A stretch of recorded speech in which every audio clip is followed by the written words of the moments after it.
নমস্কার বন্ধুরা, আমি চৈতালি আবার এসে গেছি আমার রান্নাঘরে একটা নতুন রেসিপি নিয়ে। তোমরা দেখো আজকে আমি কী রান্না করি। আজকে রান্না করছি কচুর শাক। তেল দিয়েছি, তেলের উপরে শুকনো লঙ্কা, কালো জিরে, তেজপাতা সম্বার দিয়ে রসুন থেতো করে দিয়েছি, দিয়ে কচুর শাক সিদ্ধ করে নিয়ে যে আমি বসিয়েছি। কাঁচা লঙ্কা দেবো, কাঁচা লঙ্কা দেবো।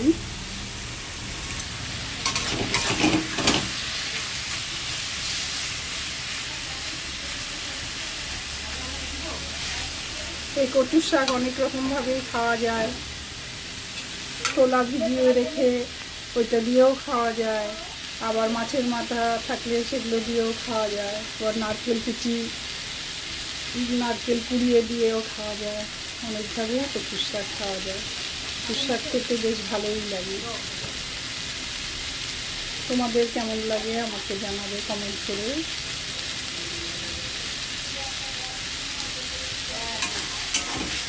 তোমরা এই রসুন সম্বার দিয়েও খেয়ে দেখবে, যদি না খেয়ে থাকো। যারা খেয়েছো তো জানোই, আর যারা খাওনি তারা রসুন সম্বার দিয়ে এভাবে করে খেয়ে দেখো, খুব ভালো লাগে।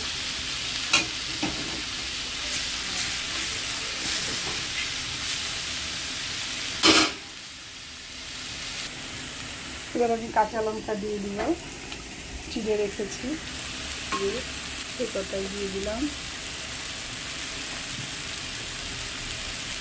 এবার কচুর সাথে সামান্য মিষ্টি দিয়ে দিব, আর যারা মিষ্টি না খাও তারা দেবে না।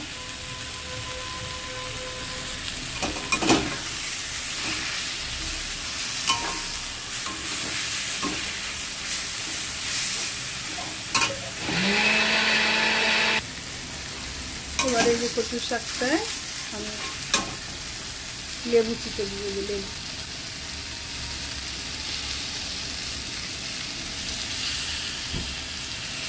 এরকম করে তোমরা লেবু দিয়ে দিই, তাহলে আর গলা ধরবে না, ভয় থাকবে।